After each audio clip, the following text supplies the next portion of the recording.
Have you ever looked at someone's bio and you were amazed and you thought to yourself, I want to do some of the things they have done?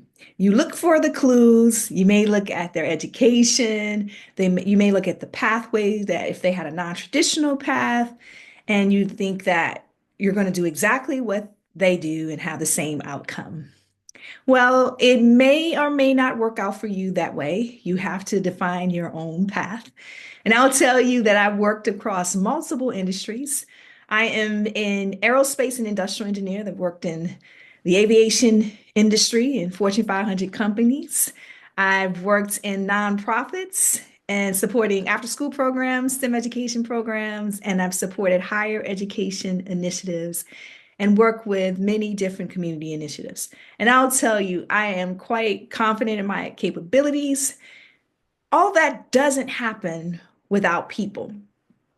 And today I want to talk to you about the power of interdependence and what exactly that means for you and why it's so important and understanding people and how that dynamics will work in different situations. I love project management. I'm PMP certified, so you have to tailor your solutions to the people that you're working with. And the power of interdependence will help you thrive in life and innovation, a topic that I love to talk about. Now, I want to talk to you about a conversation that I had with someone recently. They asked me, I thought our conversation was just going to focus on your technical background, but you're talking more about relationship building and people. Why is that? If I have the technical skills, if you have the technical skills, that's all that matters. Well, there will be times where you have technical skills, you have transferable skills, you may have experience in a certain sector or a certain aspect of it, and you go into a new situation and you have to embrace being a beginner again, meaning that you're going to have to learn from other people. And you're going to have to put aside your first impressions. Sometimes that can be incorrect. You never know what's going on with a person. So I've worked with young people, mid-career people, and senior leaders and executives. And I'll tell you this, how a person shows up on a particular day has a lot to do with circumstances that you're not aware of. I was delivering a workshop. It was at a father-daughter summit and talking about the relationships between fathers and daughters. And the topic was to break off into groups. It was the young girls and to talk about their experiences growing up and how they interact with people, etc. And so when we broke off into the groups, this particular young girl, no one broke off to speak with her. So rather than go up to her and say, force yourself to go off and interact with people, I sat down with her, had a great conversation. And after our conversation was over, we were doing a debrief with all the other people in the room about what they learned. She came back to me later and I saw her really engage with people. And she said, thank you for coming to talk to me. She said, I had a bad day. I had an argument with my brother on the way here, and I wasn't sure if I was going to be able to engage. But thank you for not judging me.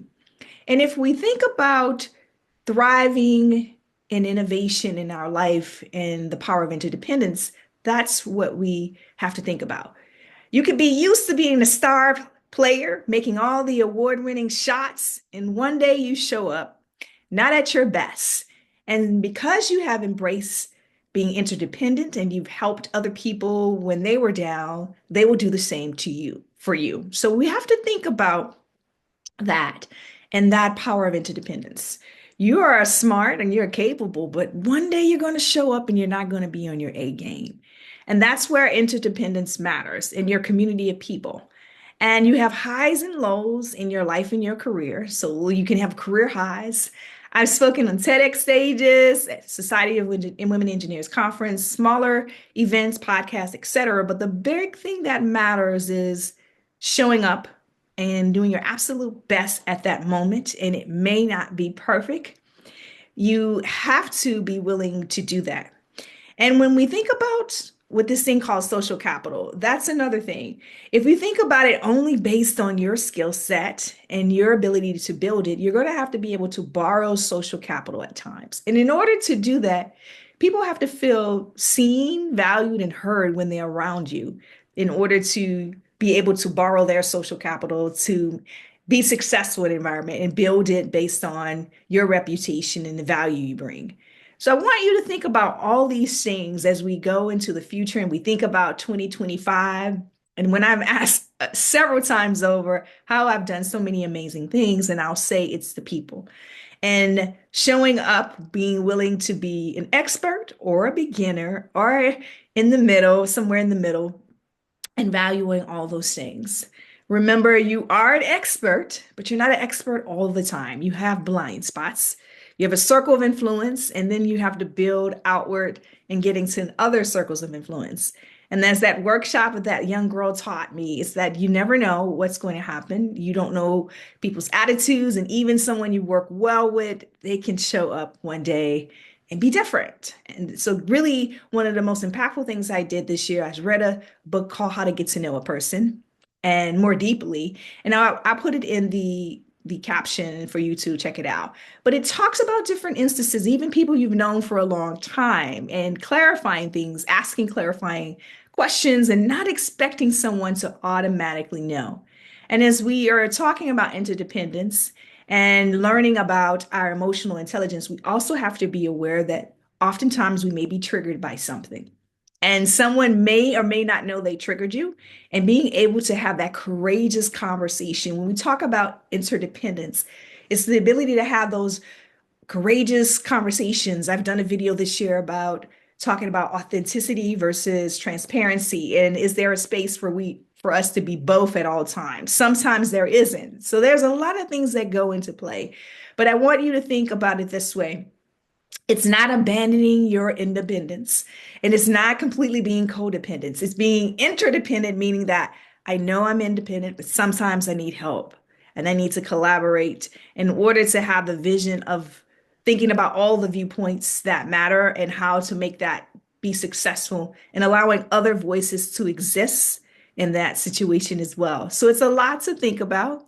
As I said, I know that this works in innovation and thriving in life because I'm living proof of it. But my background, if you read my bio, you're not going to see all those zigzag lines. And those zigzag lines become straight lines or straighter lines or parallel lines or detours with the help of the people that have been positively involved in my life along the way. And we didn't always agree. We've had many courageous conversations. We have had to work through conflicts and being able to still show up in that situation. So I really encourage you as a call to action to think about interdependence. You can still be independent. You can still have your excellent human capital and confidence in what you do. If you truly want to thrive in life and in innovation, you will have to embrace interdependence. It's a beautiful thing. The impact will be life lasting. You will impact other people's lives. They will impact other people's lives, and it will create a ripple effect. So if you want to listen to the clues of someone's success, interdependence is in there somewhere.